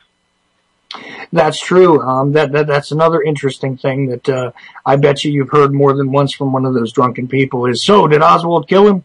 And you're like, wait a minute, what are you talking about? Because you've obviously got me mixed up with somebody else. Oh no, they told me you were there when Kennedy died. Yeah, wrong Kennedy. Well, exactly. Also, on the other hand, I attract people like all of Sirhan's attorneys have wanted to be my friend because they want me to help get him out of jail. I know, I think he's passed away now, but I actually became kind of friends with Sirhan's brother, Adele, who's a delightful human being. Has nothing to do with what his brother did or anything, but he used to come and I used to let him copy documents out of some of my legal stuff for him and his mother. Who wants to be wrapped up in that? Who wants to be pen pals with Sirhan? I would get phone calls from people telling me that they knew where Jimmy Hoffa was buried. Why do you think at 3 a.m. you want to wake me up and tell me this? There is a fringe group out there. I did speak before one of the conspiracy organizations flew me to Texas, Sitka or something like that. I'm not sure what it was. Citizens for the Informed Truth or something. It was probably COPA, which would be the Coalition on Political Assassinations, right? Yeah, I think so. And it was an interesting crowd for the most part, but then you just get these real people want their picture taken with you and everything and your autograph and stuff, and it just, it does attract an odd group. Right, and this is again not the type of thing that you want notoriety for. That's for sure. But at the same time, and that's why I was again really I feel privileged that you came on with me because, I care about your story here. This is not a matter of I want to throw questions at you and try and figure out your theories and things like that. I'm more interested in what was going on with you and the fact that you were there. And I can draw my own conclusions from that, and so can everybody else. I mean, I know I sort of led into a little thing about, the LAPD and how that disgusts me, the way that they treated you, but that's my honest reaction to your story, to be honest with you. Without taking into account, any of the conspiratorial possibilities or anything else. And, I urge people to dig into this all they want in all different ways. But sometimes, it's more instructive to simply listen and to understand from the perspective of the people who were there what was going on. I mean, the noise level. This is also, turning out to be, I was 15 years old at the time. We're coming up on the 50th anniversary of this. Most of the people have passed away that were there. So I feel a certain obligation to, responsibly, be willing to put this out there. So there is a human face on it. It's like, surviving the Titanic or something. that to humanize, these events are the only way in which I think you can begin to understand why, flawed people do what they do, because they're human. Exactly. And that's been the best part of this, I think, because, I really want to capture all that, and I really want to get it out there as well, because I think it is the most responsible thing to do. I mean, to sit and theorize, like I say, is something that I could probably do for the next, 100 shows if I wanted to. But I would much rather, be able to get this from you. And if you don't mind, I do want to go just back into it a little bit, because there is a situation where, just to understand logistically when you're in the pantry there, as I said, if we had these pictures, we would capture a whole lot of these players, a lot of the people that have actually been part of that discussion for the longest time. But when you leapt up onto the steam table, because there is another a portion of this, right, where you sort of jumped up and you were still shooting pictures. Right.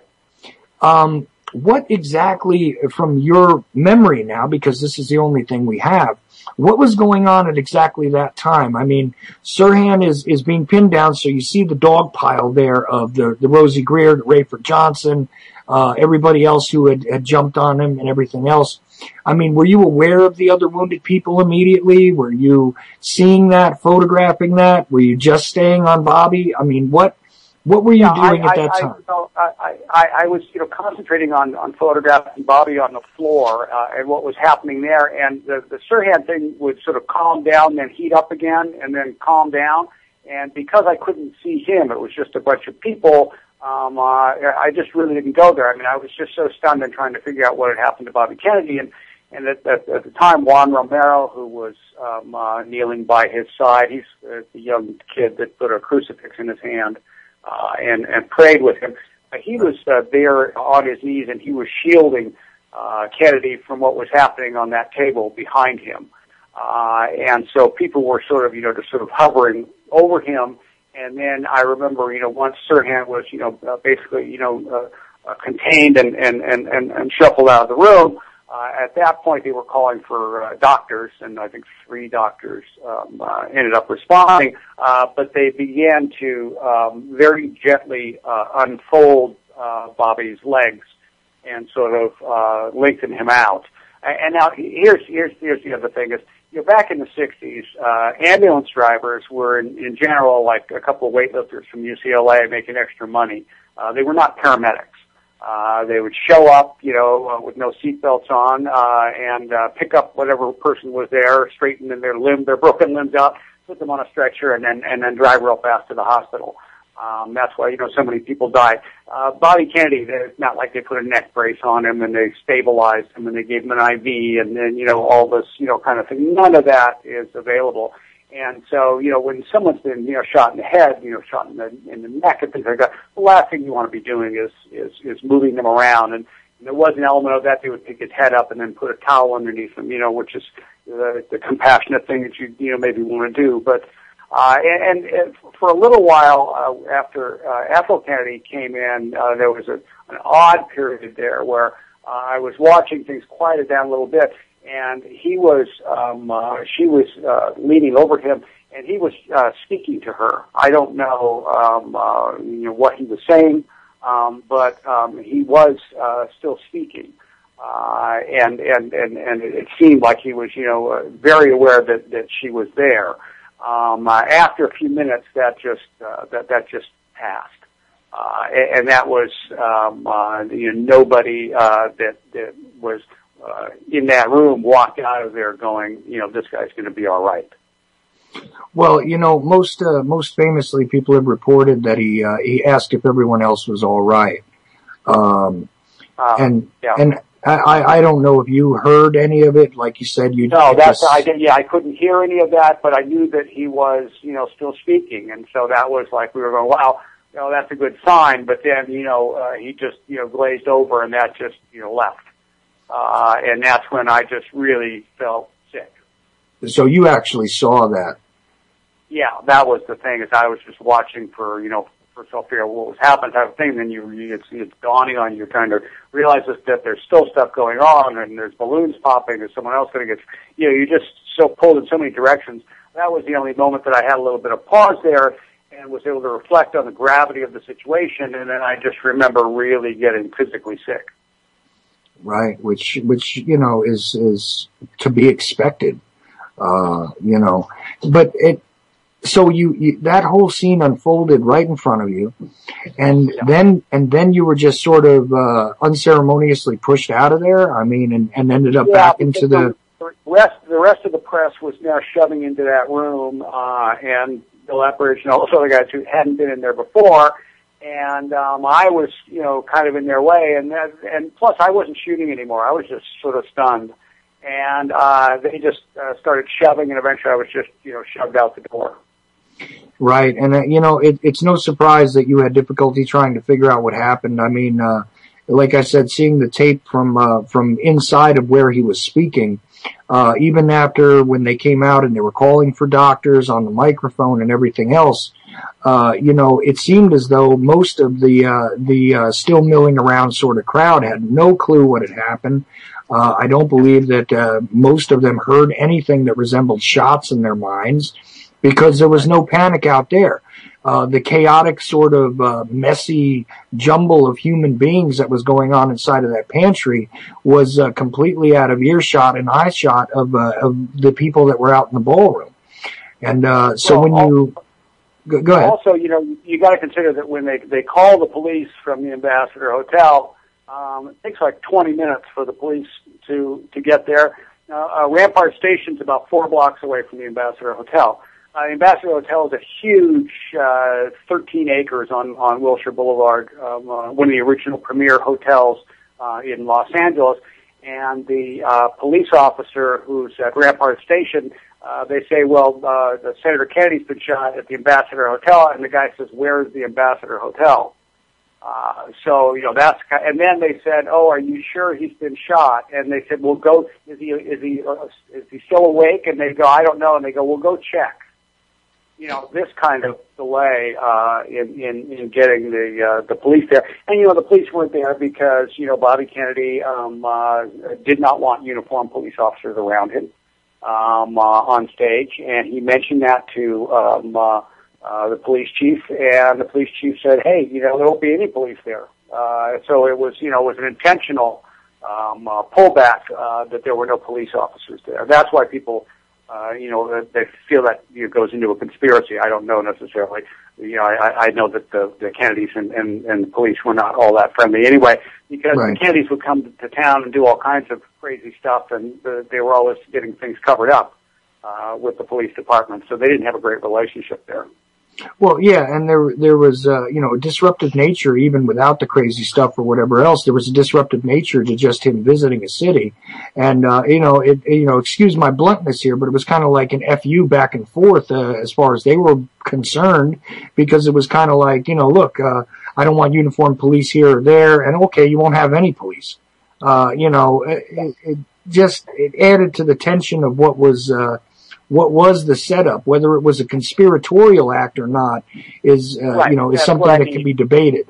But the fact is, I think that a whole lot of bad, police work was involved here, as opposed to some huge cover-up. I really do think that they were told, hey, don't screw this up. We can't have another Dallas type of a thing. And anything that said that Sirhan did it, and a lot of things, hey, he walked in there and he emptied his gun. It's not like they were, just grab some guy off the street.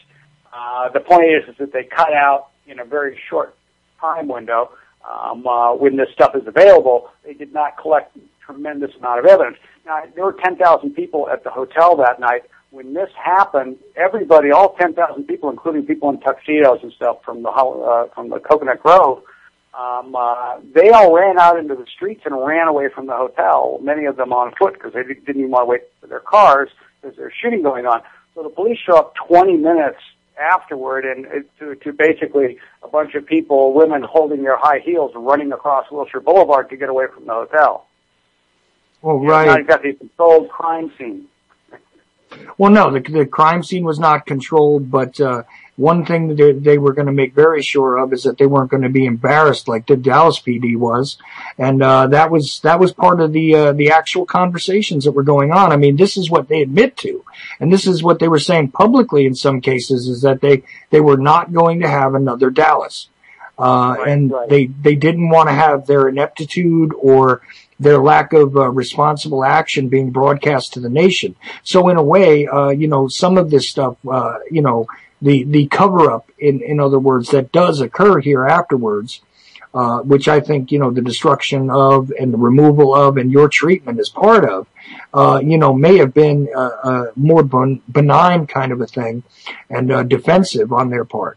That is a possibility, but it is still yet a fact of history that if there had been a greater police presence, if there had been some cooperation here, we may not be looking at the same historical event.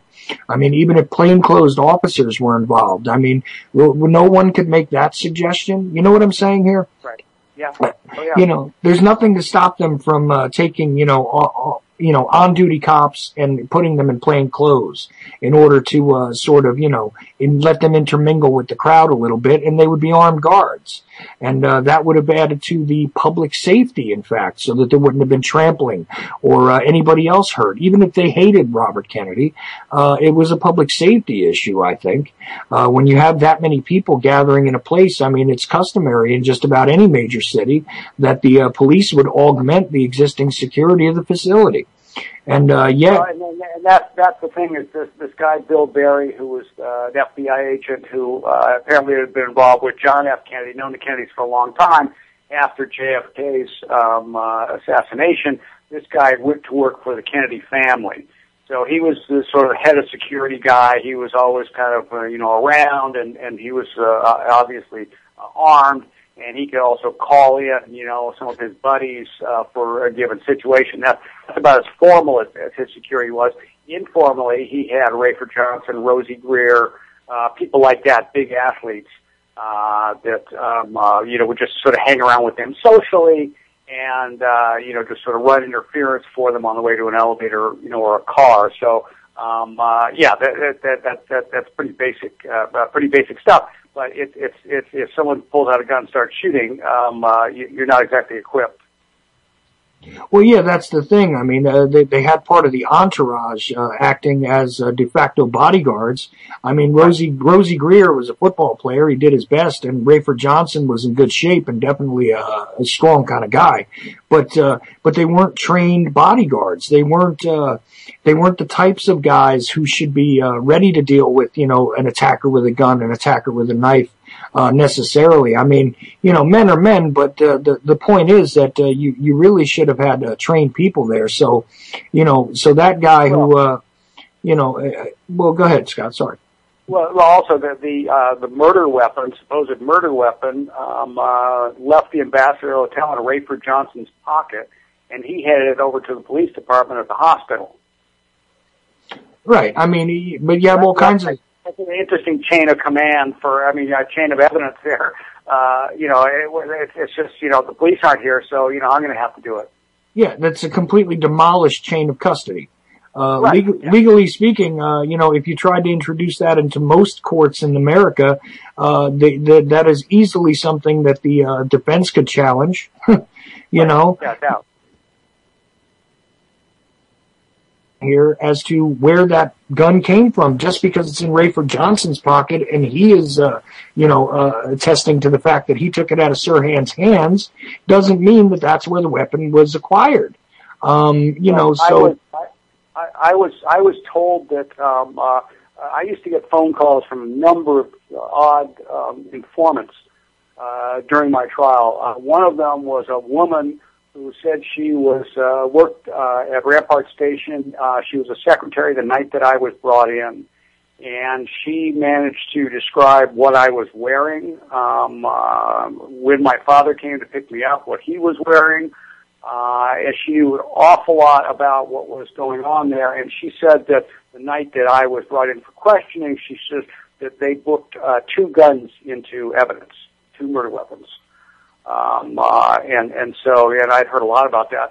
I also was given, I have the, which are illegal to own, but I have the autopsy photographs of Robert F. Kennedy. And it is, homicide detectives will come in while the person is, laid out there. And if they have the murder weapon, a knife or something like that, they will bring it and they will, see if it matches the wounds and things like that. And then they always set it on the autopsy table next to the subject and photograph them together. And so there are photographs of a gun next to Robert Kennedy, and it is not the Ivor Johnson Cadet. It's an entirely different gun. And why would you just put a weapon next to Robert Kennedy's head and photograph it as part of evidence if that's not the murder weapon? So now there's three guns that I know about, plus Eugene Thane Caesar, plus Barry's gun. So now we're up to, 5 or 6 guns? Exactly. And I've heard about that photograph. I've never seen it myself. I've only heard it described. Yeah. And and it is definitely supposed to be authentic because you know better than I do, but they actually have the evidence tagged in the photograph and everything else, yeah, which is this is the real thing. A friend of mine is a federal firearms dealer. And, we blew it up and, he actually identified what the gun is and everything. And it's not the same gun. Right. And, I've heard that before, but the fact is, again, we have, at least 5 suspect weapons here. And over time, this stuff just seems to get lost, very much like your photographs did. And, I think that if we did have your photographs, there would be a whole lot less questions, And, at this point, I don't know if you want to, but we have a little bit of time left and we could take some phone calls if people wanted to try and join us. Okay. So, I said at the beginning of the program that I was going to hold off until the second hour. Well, I've gone well into the second hour, but, it's because I'm just so fascinated by Scott's story. So if you guys want to try and join in and ask, some questions, feel free to.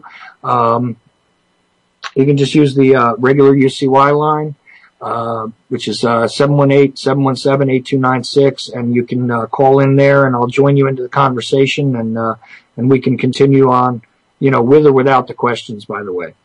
But here is my particular problem with this entire thing, and I know I said this, before, but I mean, have they ever really answered the question as to what really happened with the photographs outside of the fact that they were supposed to have been incinerated, in that, at that hospital 3 weeks before the trial?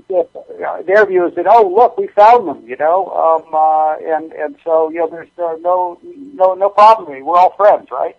I mean, that's, that was their attitude toward it, even though now they can't even give it to me what they found.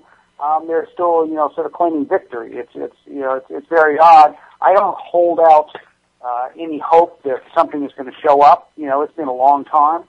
A lot of people were aware of it. I know that the people up at the California State Archives, terrific people, dedicated people, they were really offended by this because it made them look stupid.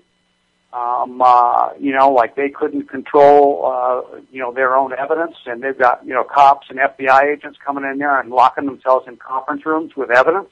Well, on top of the fact that they would have to have logged this stuff in, there has to at least be log entries, and I'm pretty sure there wasn't even a log entry for it.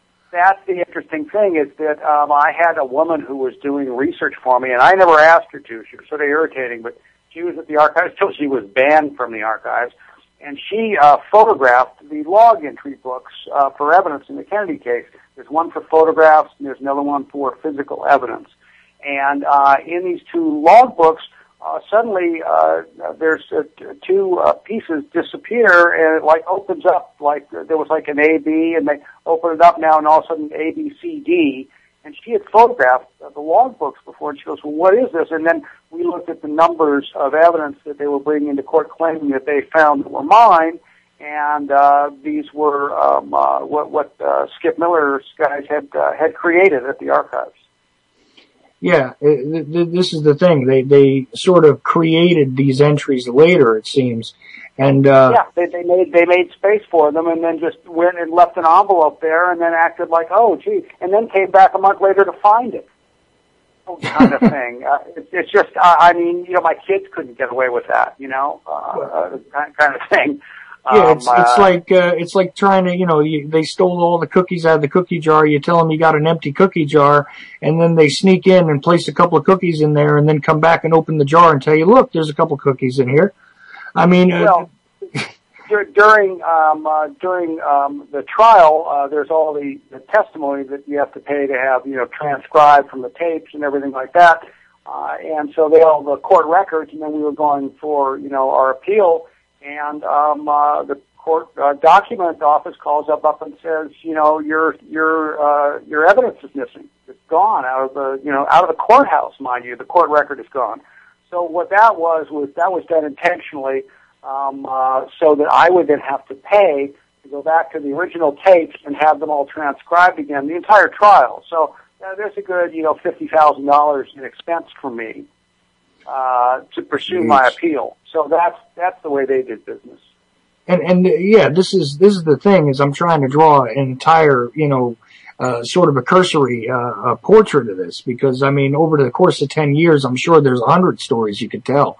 But I mean, one other curiosity I have here is, did they ever even answer to you as to what happened to whatever that courier was carrying? I mean, it certainly, if someone had known enough to steal it, which is amazing in and of itself enough, but if someone had known to steal this pouch or envelope, you know, potentially, it would have resurfaced. So did they ever answer for you what occurred there? Did they investigate it actually? I mean, outside of hanging him with this, you know. Yeah, they were just completely appalled by it, and they said, oh, it's just a run of bad luck. We know it looks suspicious. And if you notice, it took place in Inglewood, outside of LAPD's jurisdiction. They didn't wait to rob them once they got into LAPD territory, because this is an LAPD case. So, you know, it's odd that it took place, you know, at this sort of, you know, outside, you know, location. Now, once it was gone, they said, oh, this is terrible, but we'll put up a $10,000 reward to get back this film that we claim isn't worth anything. You know, so now it's worth $10,000. So I thought that was good. That was in my favor. But obviously nobody showed. And you know what? If you got home and you opened this thing up and there were some pictures in there and not, you know, a bunch of, you know, gold coins or, you know, cocaine or something, I'd be thrilled to get $10,000 to turn that in. So you know, it's not like the person could have gone and sold it like a Rolex. The only value it had would have been the $10,000, and nobody coughed up for that. So it's clear they just wanted it to disappear. They had to. They would have been, you know, found guilty of manufacturing evidence during a trial. I mean, that's just, you know, he's contacting jurors, he's manufacturing evidence, he's destroying evidence. Yeah, I mean, you know, police officers are perjuring themselves and going up and manipulating evidence. The California State Archives, that ain't just going and not returning a library book. No, exactly. I mean, there is a mountain of misconduct that occurred. You know, and it's just, the point again is that it's just illustrative of the idea that, you know, if this was all on the up and up, and this was some sort of, you know, cosmic mistake that they made with this, you know, rather vital, rather interesting and, you know, extremely, informative evidence that, that could have been, you know, extracted from these photographs, then the thing is that, that people, you know, would assume that they would want to bring these things out, that they'd want to return it to you just to even get rid of you at this point, because it's already cost them $2 million. It's cost the court its time. It's cost you time and trouble. And then all of the different investigations and mechanisms that had to go along with this. I mean, that $2 million is only Skip Miller's money, right?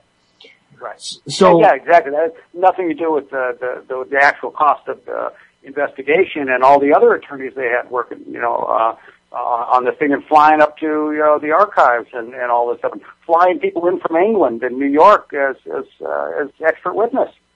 Yeah, I mean, this must have been a horrendous expense, really, and you know, to battle you over this when. And still amazing, by the way, that, that, you know, you said at the beginning, if they had just simply, you know, offered you your film back or offered you comparable couple of rolls of film and said they were sorry, that this would have never even happened. It never would have happened. Yeah, but then all of a sudden you turn on me, kind of a thing. You picked the wrong guy at that time in my life. I gotta say, I'm really, amazed and just extremely impressed by the fact that, you would have been so easily satisfied, but just based on the principle of the thing, you didn't allow it to just to rest. And I want to thank you for that as well, because it really is extremely revealing. I really hope that someday, there is a possibility that stuck somewhere there is a copy of these things in somebody's possession. Yeah. Absolutely, yeah. Because I can't tell you exactly, how thrilling it would be for me to be able to answer so many of these unanswered questions about that night and about what happened. I mean, quite honestly, and I've always said this about the Bobby Kennedy assassination, is that, if someone could show me proof that Sirhan did this and amazingly pulled it off somehow, and I don't mean giving me the more recent sort of recounted Dan Moldea explanation that Bobby turned around and this is how Sirhan was able to fire upon him. I mean, this is nonsense. We know that he died. We know that that there was the potential for a great many other things to have happened outside of this conspiratorial conjecture that continues nearly a half century later. And, before we do close out, I would like to address that because, the context of this is very important personally. And I think that, the fact that, the United States, the world, in fact, was denied, the possibilities that could have come from an RFK presidential run, from an RFK presidency, is very important to mention here, and I know that you have some opinions and feelings about this, and I'd love to hear that from you. Well, I just felt, really my generation getting hijacked in that sense. Like I said, Martin Luther King, had been killed 2 months before, and then Bobby Kennedy, and there's a tremendous tragedy in that. But then that just made Richard Nixon president. I mean, we didn't need the election, it was just, wow, all right, now he's the president. And so it was the first, U.S. election decided by, bullets instead of ballots, and also by terrorism. I mean, I look at, Sirhan, whoever did this, it's a form of terrorism, hijacking this election. I just, the direction that the country went, the expectations people had, the number of voters that were discouraged and dropped out of the system, myself included, as a result of this, what it did to the moral fabric, to, African American communities. Like I said, to imagine losing Martin Luther King, and then, the one, presidential candidate that, might have your interests at heart, here is, knocked out, and also Nixon's in for 2 terms, what's involved here, and in terms of the change of direction for the country, but also, is that tremendous loss of innocence, which maybe, is a good thing. It certainly, was no longer, unreasonable to question the government, to question these things. I think that's, that skepticism, has been healthy. I just don't think that we needed to be, wounded that severely to get the message across. And, no doubt that the action of the Vietnam War would have been quite different. Absolutely no doubt that particular scar, which was a residual from this, collective decapitation, I call it, of the progressive, side of American politics at that time. Because beginning with with his brother's assassination in '63, and going up through the King assassination and then finally Bobby's assassination. I mean, you essentially had people that were thinking progressively basically removed from the political stage. And in a way, it seemed as though the American public did gravitate toward Richard Nixon. He was almost the only choice because at the very least they had a law and order based candidate that they could sort of rely upon to be steady.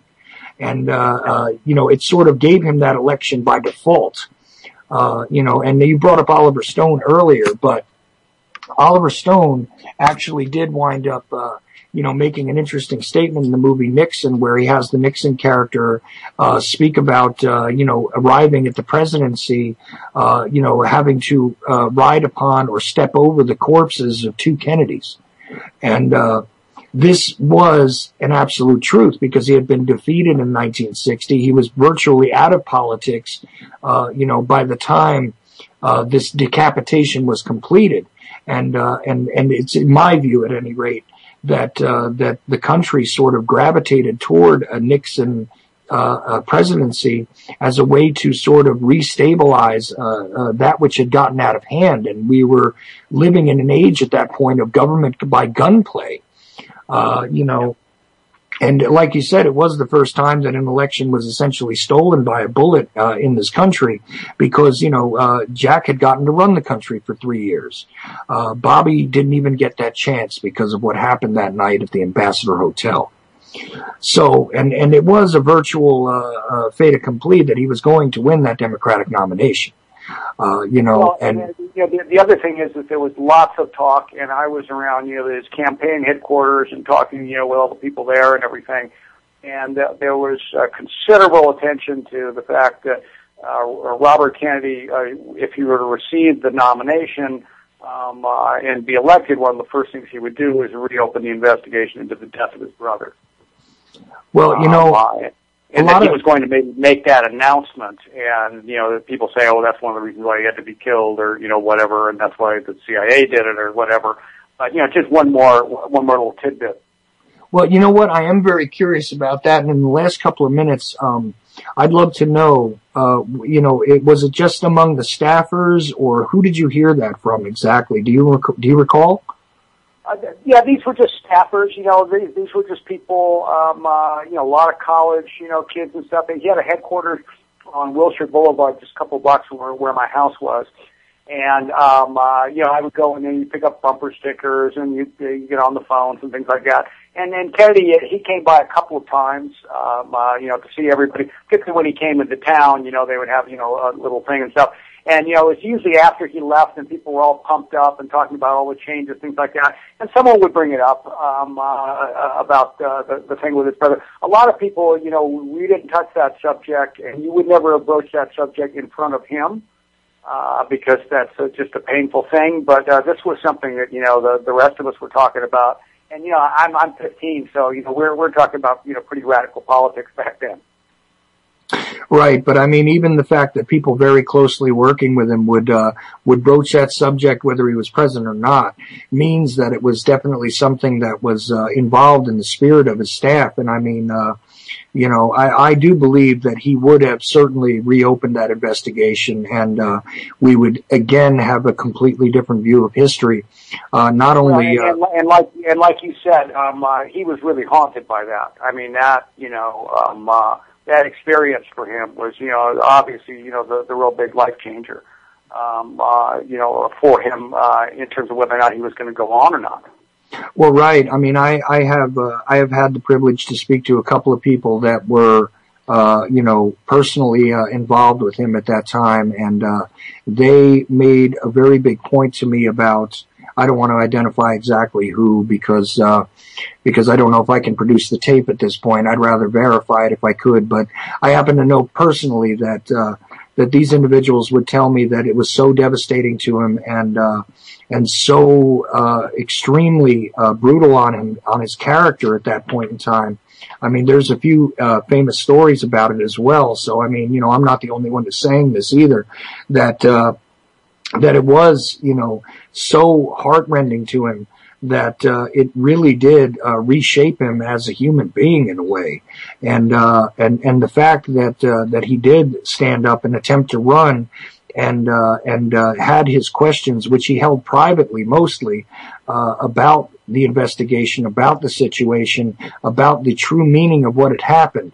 Whether we think that it was because he felt somehow culpable in it, because he had made some very powerful enemies, as we said, or it was, simply another case of running an intelligence agency the wrong way, whatever it was.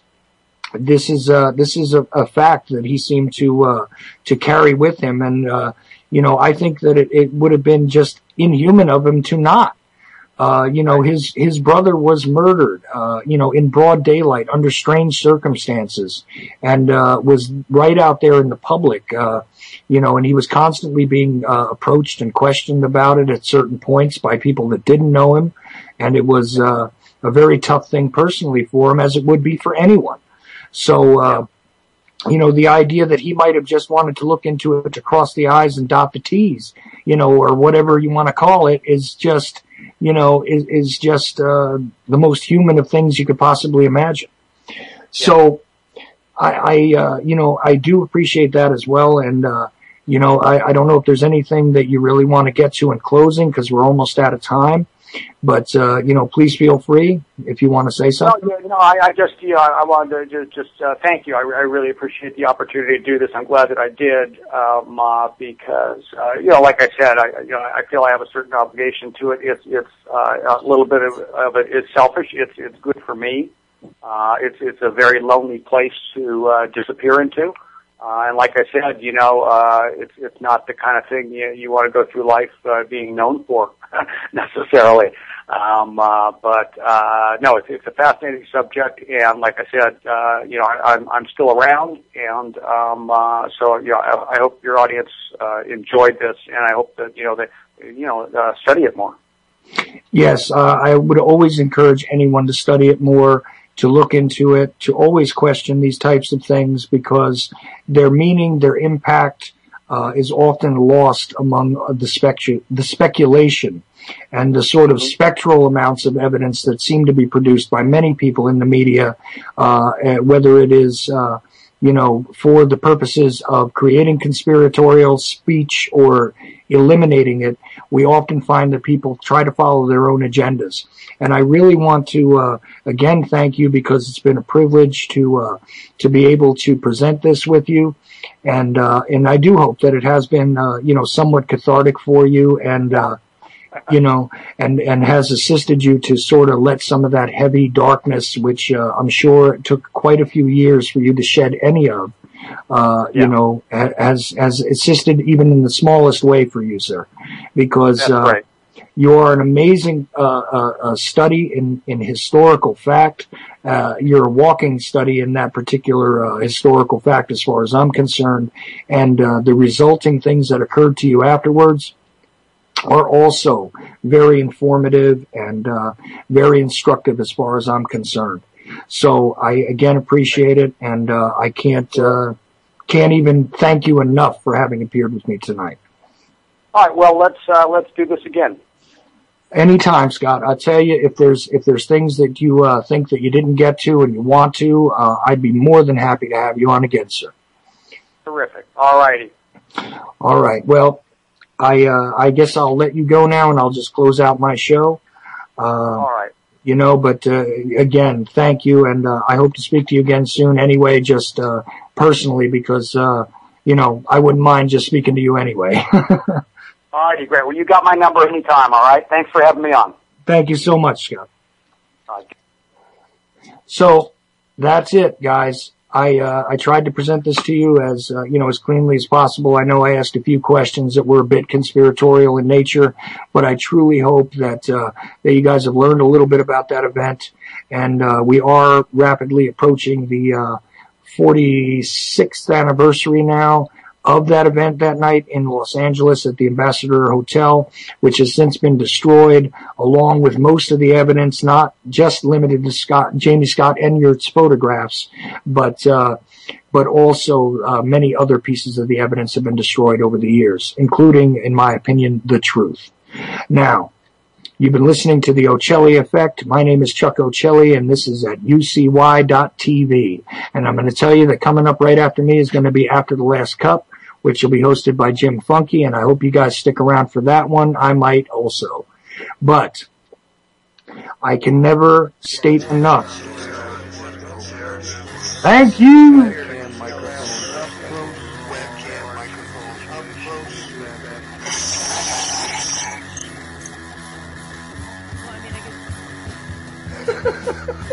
At the age of 19 in 1962, she was See, but I have the files.